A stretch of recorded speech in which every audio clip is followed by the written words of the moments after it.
Salut à toutes et à tous et bienvenue ici au Havre pour la première émission de Culture T. Culture T, toutes les 2 semaines, nous allons aller dans un territoire, une ville pour y découvrir les artistes qui font l'actualité culturelle. Mais sans plus attendre, voici le sommaire de l'émission. Mon invité principal, Riff Rebs, auteur de bande dessinée qui nous fait chavirer, voyager depuis des années en case et en bulle. Nous sommes allés à sa rencontre. Le taulier du rock'n'roll, Little Bob, on ne pouvait pas passer à côté de ce Havrais pure souche. Il nous parle évidemment de sa musique, mais aussi de sa ville. Jace, un graffeur hors pair, aujourd'hui vivant à La Réunion, mais qui revient sur ses terres natales lors d'une très belle exposition que n'a pas manqué Nicolas Béard. Plein d'autres artistes et plein d'autres surprises dans cette première émission de Culture T, ici au Havre, au Magic Mirrors, un lieu culturel par excellence. L'édito de l'émission, il est tout en charme, tout en musique. Il est signé Juliette Richards, qui nous interprète l'un des morceaux de son groupe The T-Nuns. C'est parti.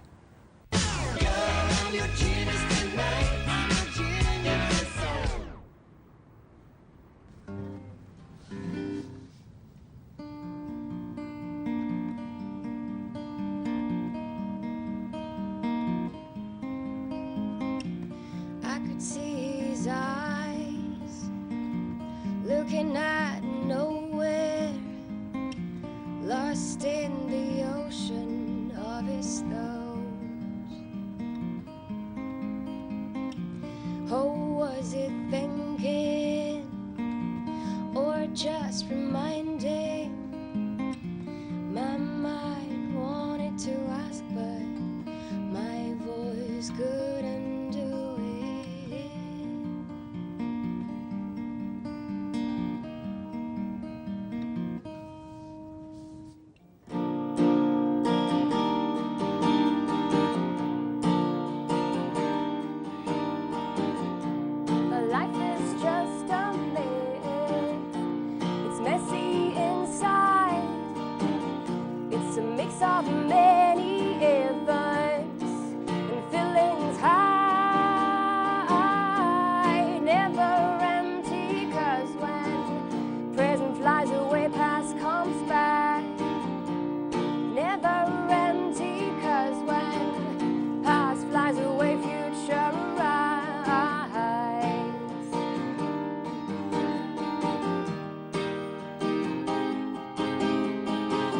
By the other side of my brain, there is this man in jail. Jefferson is now gonna die. Is it him or the judge who committed a crime?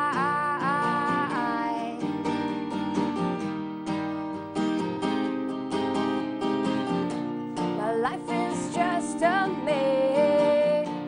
It's messy inside. It's a mix of many events and feelings high, never empty, 'cause when present flies away, past comes back.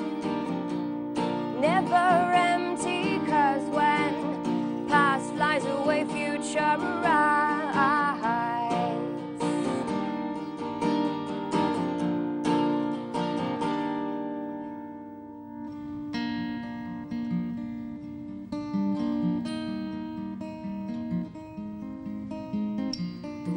Said you lied to me, but you're the said goodbye, Mr. Wiggins. Tell them I'm strong and I'm feeling guilty for everything.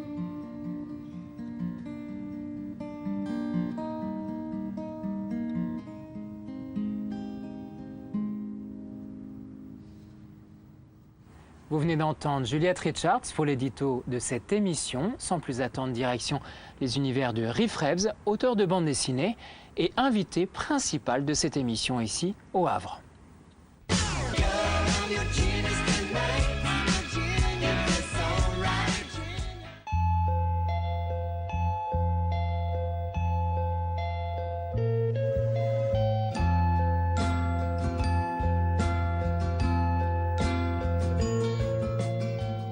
Riff, on est ici dans ton atelier. Oui, tout neuf. Entre Le Havre et Sainte-Adresse, c'est ça À 20 mètres du Havre. Voilà, à la frontière. Alors, juste à la frontière. Bon, voilà. Ta jeunesse au Havre, qu'est-ce que tu en gardes aujourd'hui? Oh, ma foi, beaucoup de choses, mais je sais même pas par quel bout commencer. C'est des bons souvenirs, Le Havre? Ah oui, plein. Ouais. Puis des souvenirs durs. Enfin, c'est une ville dure, c'est une ville ouvrière, c'est une ville prolétaire, c'est une ville de chômage aussi, du coup. Enfin, voilà. Et puis la météo, il est parfois rude. À peine. À peine.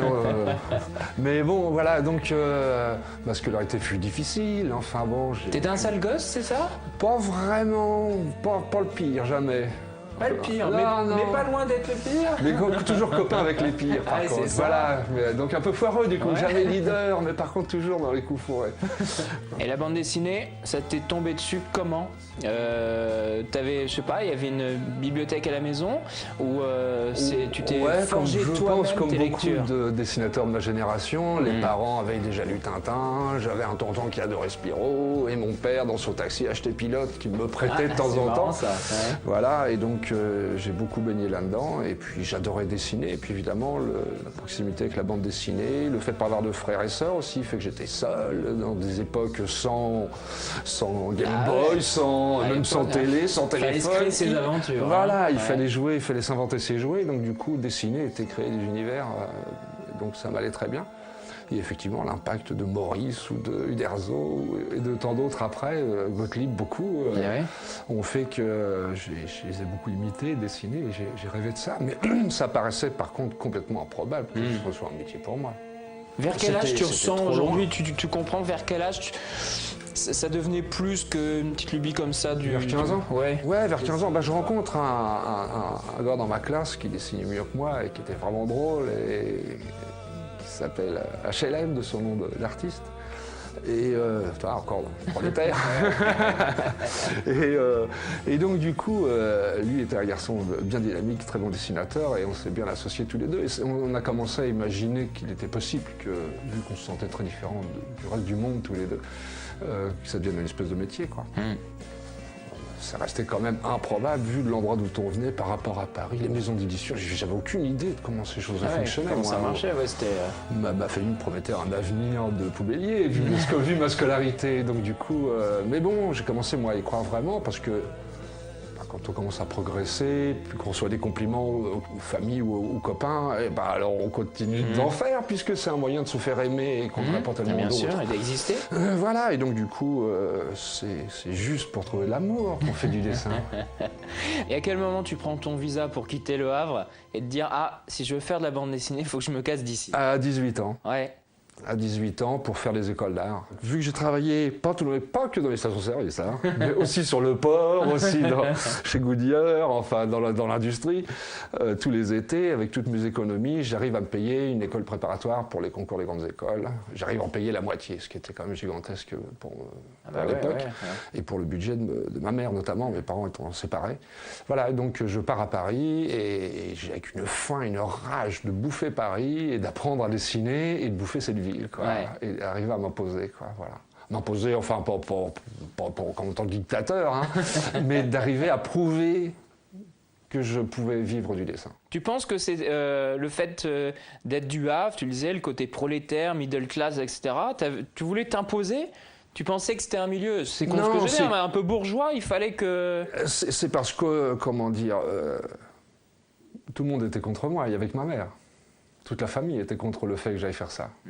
Donc c'était deux contre le reste du monde, mais le reste du monde c'était ma famille, je le connaissais pas le monde. Ouais, mais c'est parfois... mais voilà, et quand je veux dire, Paris est une ville qui engloutit tous les talents de la France et d'ailleurs. Enfin engloutit, qui s'en resserre, qui avale, qui digère, qui jette, qui en reprend, et donc je voulais pas, je voulais que cette ville m'apporte plus qu'elle ne me prenne, voilà. Et donc c'est ça l'appétit, je veux dire, je voulais dévorer cette ville et apprendre des professeurs et profiter des concerts et profiter des expositions et profiter des rencontres et tous les autres gens que j'ai pu rencontrer sur place, je veux dire, Cromwell et ma femme Edith, enfin ma deuxième vie a démarré à Paris, quoi. Et aujourd'hui, est-ce qu'il y a toujours le plaisir, l'émotion de l'innocence de la page blanche lorsque tu es devant justement là dans ton atelier? Est-ce que il y a toujours ce plaisir qui est intact? Alors en même temps, il y a les années de métier, bien sûr, mais voilà, l'innocence, elle y est plus. Maintenant, je suis coupable, c'est clair. mais ça, on le savait. Coupable de passion. Non, c'est de pire en pire. Non, j'adore ça. C'est une maladie. Il faut qu'on me freine. Sinon, j'aurais pas de vie sociale. Non, il faut que j'arrête des fois de dessiner pour parler aux gens, pour dire, je vais dire bonjour à la boulangère. Mais sinon, je resterai là, dessiner le pain moi-même et bouffer le papier. Non, je suis grave atteint par le plaisir que j'ai de dessiner. C'est un plaisir intellectuel et physique aussi. Bah, le physique, ça on ressent. J'ai plus de vertèbres, j'ai plus de muscles, j'ai plus rien à force d'être assis. Non, mais c'est global, c'est global. Souvent, j'en parlais avec Moebius, qui, jusqu'à la fin de sa vie, était vraiment tous les matins sur sa planche à dessiner. Il adorait, quoi. La matière. Et j'ai eu la chance de passer un très joli quart d'heure avec lui, 1 ou 2 ans avant que ce génie nous quitte. Et c'est ce que j'ai senti chez lui. Je me suis dit, mais il est toujours aussi atteint par sa passion du dessin. C'est merveilleux. C'est un gamin, quoi. C'est un gamin.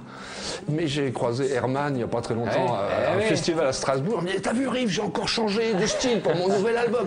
Et je ne sais pas exactement à quel âge il a, monsieur Herman. Mais quelques années. Mais franchement, je me dis, c'est bon de voir des vieilles idoles comme ça, qui sont gardées des espèces d'enfants cruels, genre mais faut pas faire comme ça, et puis moi je fais, puis qui se penche sur une feuille, qui fait mais quoi t'as fait ça toi? Et c'est drôle parce que je pensais que justement ce mec-là, non. Voilà, et donc du coup ça me conforte dans ma maladie. Tu dis, voilà, c'est une bonne maladie. C'est une maladie légitime. Voilà, ces grands malades reconnus justifient mes petites addictions personnelles au crayon, à la gomme, à l'encre. Tes 2 derniers albums, je le disais, très belle collection, Noctambule, aux éditions Soleil. Tu t'es inspiré de l'écriture d'autres, de grands écrivains. C'était pour toi le hasard de la vie de tomber sur ces lectures? Et finalement, tu t'es dit, tiens, là, les personnages, ils existent, je vais pouvoir puiser un petit peu dedans pour créer.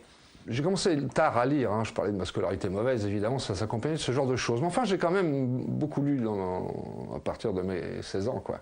Beaucoup lu. Mais la quantité de littérature n'a fait qu'augmenter en comparaison de la bande dessinée. C'est-à-dire qu'évidemment, avec mon goût pour la bande dessinée, l'envie d'en faire mon métier, j'étais absolument passionné, je connaissais, j'achetais, je lisais énormément de bandes dessinées, selon les moyens que j'ai eus, parce qu'il fallait encore que je puisse m'en payer, mais à un moment donné, j'étais effectivement à 90% de bande dessinée par rapport à la littérature, et maintenant c'est 90% de littérature en comparaison avec la bande dessinée. Adapter Macorlan, adapter London, c'est faire des choix, parfois j'imagine cruels, absolument, des crève-cœurs, mais il faut les faire. Ah ouais,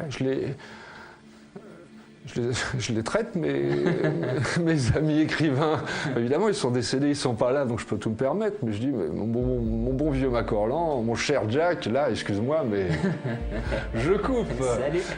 Cette scène-là, en bande dessinée, je la sens pas du tout. Je suis pas d'accord avec ce que tu dis, ou ça a beaucoup vieilli, et puis par contre, là, je fais, merci d'avoir si clairement rédiger les choses que je pense. En fait, je les pense peut-être parce que je les ai lus dans vos livres, à vous et d'autres, quand j'étais jeune, quoi. Mais je reconnais, j'ai choisi ces livres-là parce que je m'y reconnais d'un point de vue humain, philosophique, etc.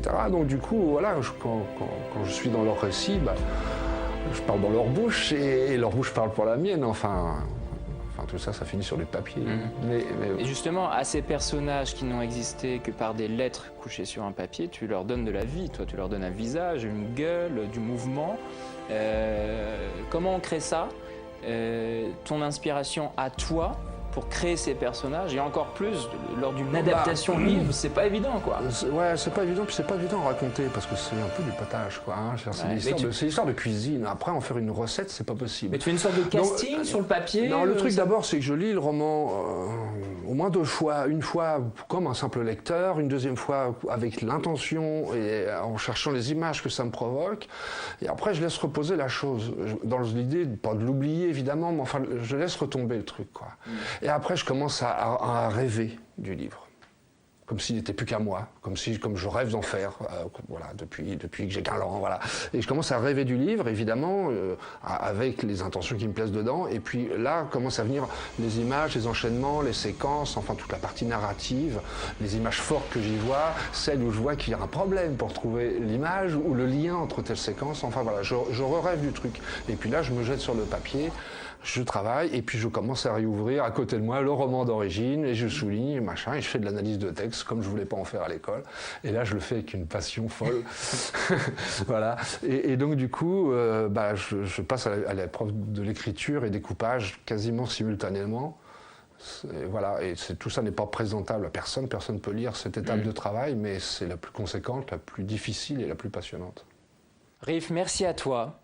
On parlait du Havre, ville rock'n'roll, et on va rencontrer une légende, hein, on peut le dire, une vraie légende du rock, c'est Little Bob. Pas que du Havre, hein, messieurs, dames, il a fait toutes les scènes françaises et anglaises. C'est l'excellentissime Paul Bouffard qui l'a rencontré. All set? Let's go.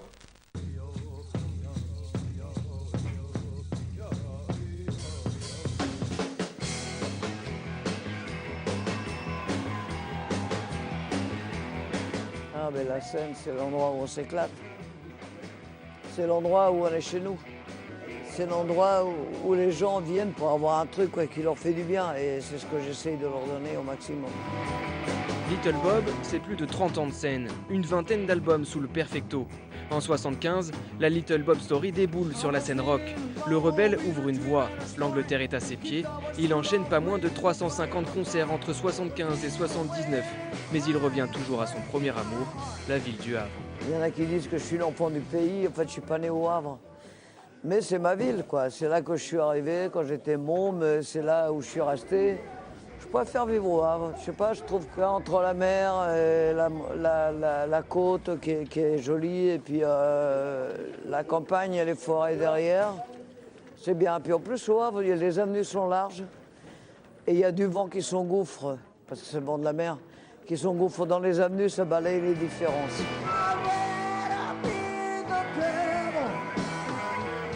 Ouais, pour moi, le Havre, c'était aussi, quand j'étais môme, que j'allais me balader sur les quais, c'était l'envie d'ailleurs, quoi. Ça me donnait l'envie de partir, d'aller loin. C'est ce que j'ai fait. On dit que c'est une machine à rocker, une ville rock en France. Est-ce que c'est vrai? Plus maintenant. Elle l'a été. Elle l'a été. Bon, maintenant, ça veut dire qu'il suffit qu'il y ait 2 ou 3 nouveaux groupes qui ressortent et qui donnent, pour que ça remarche. Mais c'est vrai que ça a été une belle machine à rocker. Ouais, ça a été peut-être la meilleure machine à rocker de France.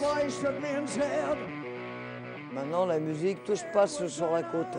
À part le Magic Mirrors qui mériterait d'être plus fréquenté par les Havrais. Je sais pas, on dirait que la musique a emmerdé les gens dans le centre-ville puisqu'on a fermé le cabaret électrique. Bon, ils vont ouvrir une autre salle, le Tetris. Mais bon, pour moi, je pense que le Magic Mirror, c'est un truc à exploiter que les Havrais connaissent pas assez.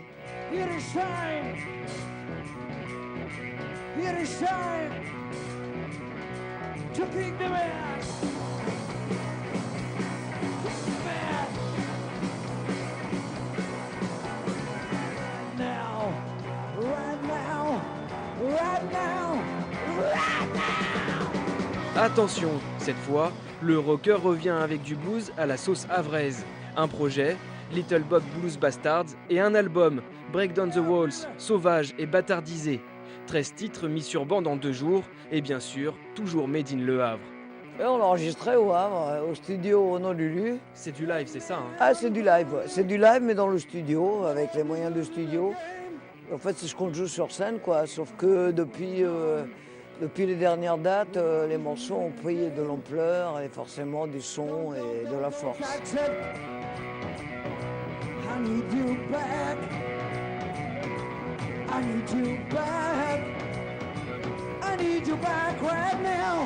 Aujourd'hui, c'est de plus en plus difficile. Donc le seul conseil que je Merci. Hein. Du champagne, c'est bien.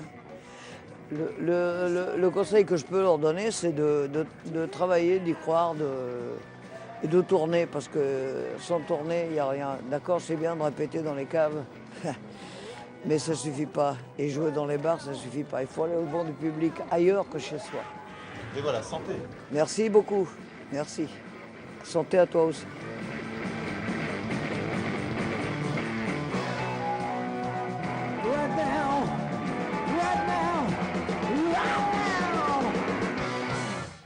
Bonsoir.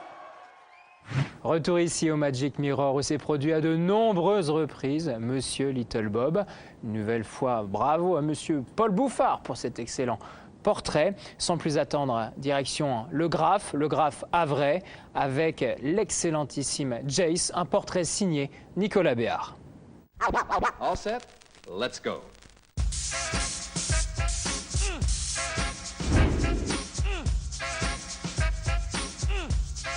Ça fait tranquillement 20 ans que Jace officie sur tous les murs qui tombent à portée de sa bombe. Si son blaze, comprenez sa signature, ne parle pas forcément aux non-initiés, cette petite silhouette, elle, vous dit forcément quelque chose.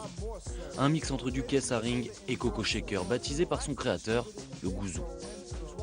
Moi j'ai commencé en fait à graffer en 89 en écrivant mon nom classiquement dans la plus pure tradition new-yorkaise, quoi. Et au bout de 2-3 ans, je me suis rendu compte que bon, ça se mordait un peu la queue et qu'au final, ça parlait pas à grand monde et que je me perdais un peu dans la masse des autres graffitis, des autres tags qui pouvaient être faits. Je me suis créé ce petit personnage-là que j'ai commencé à placer à droite à gauche dans la rue et les gens l'ont plus facilement identifié et m'ont plus associé à ce personnage plus qu'à un lettrage. Donc du coup, je trouvais ça intéressant, cette interaction qu'il pouvait y avoir avec le public. Il est venu assez intuitivement sur un week-end de dessin et pratiquement dès le début, il avait cette espèce d'embonpoint et de silhouette. Il était plus pâteau et plus statique, on va dire, au début. Puis c'est après, avec l'aisance aussi technique, ça m'a permis de le mettre un peu plus, lui donner un peu plus de vie et lui créer tout un univers autour. Dans les années 90, Jace dénote par rapport à ses contemporains. Leur étau hip-hop a une ambiance plus bad boy. Alors la poésie de ces gouzous fait un peu exception dans ce monde de brut. C'est vrai qu'il y avait une espèce de supériorité parisienne, entre guillemets, de snobisme. Enfin, ce qui était rigolo, c'est que les mecs se disaient graffeurs et pris de liberté, alors qu'ils étaient vachement empreints de code et qu'il fallait faire des lettres comme ça, carrées, avec tel volume, avec tel truc.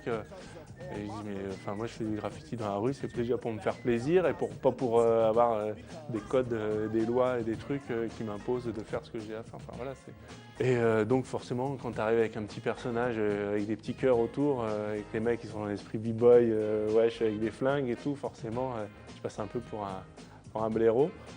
Mais c'était pas forcément le public que je voulais toucher, donc ça me dérangeait pas plus que ça. J'ai continué dans ma direction et puis je pense que j'ai bien fait. Et maintenant, voilà, je pense, le milieu du graphe c'est vachement plus ouvert et les gens l'apprécient, quoi. Car depuis, le gouzou a fait le tour du monde. New York, le Brésil, le Japon, la Chine, l'Italie, la Malaisie et j'en passe. Le gouzou s'affiche sur tous les murs aux 4 coins du globe. S'immisce dans la ville, il s'incruste dans l'urbain et toujours dans un esprit décalé. C'est un petit taquin. Et voilà, c'est pas un révolutionnaire qui va vouloir tout brûler ou tout casser. Au contraire, il donne des petits coups de pied de temps en temps pour remuer un peu les gens. Et c'est ma manière à moi d'être vivant, d'être présent et d'être acteur de mon temps. J'aime bien, par exemple, détourner des affiches publicitaires. Et par ce biais-là, je pense que plutôt que d'aller mettre nom à la pub sur une affiche qui, au final, agresse les gens, j'essaye plutôt de détourner le sens premier du truc et de ridiculiser un peu la pub. Et les gens, ça les marque beaucoup plus. Et il y a des pubs que j'ai tournées il y a des années, les gens m'en reparlent encore. Là, la dernière que j'ai faite, c'est il y a 2 mois, qui a fait un peu le buzz. C'était une espèce de grosse saucisse. C'est les charcuteries à La Réunion qui vantaient le porc pays.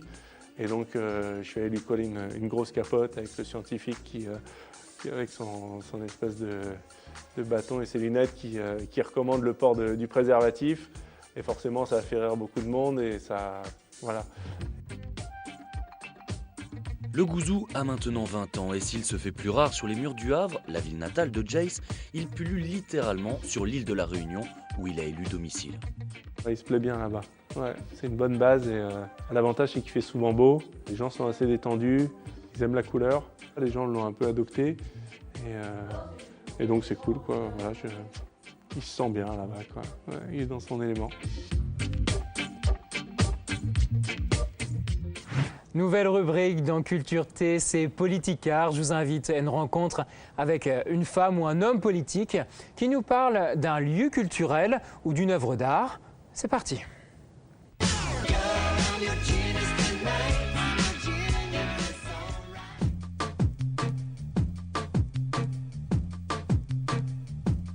Nous quittons le Havre quelques instants, direction Rouen. Nous allons découvrir le livre des fontaines avec Catherine Morin-Desailly. J'ai choisi le livre des fontaines. Le livre des fontaines est un document très rare, très emblématique de la ville de Rouen. C'est un document technique à l'origine qui remonte à 1525. C'est tout simplement une cartographie de la ville de Rouen et plus particulièrement de ses fontaines, de ses cours d'eau souterrains que, à l'époque, l'échevin Jacques Lelieur, qui était un grand homme aussi politique, qui a marqué l'histoire de la ville de Rouen, a produit pour le compte de la ville. C'était une commande de la ville. Et au fil du temps, ce document unique à l'époque, aucune autre ville en Europe n'avait produit ce genre de document, et bien au fil du temps, c'est devenu une œuvre d'art unique en Europe précisément.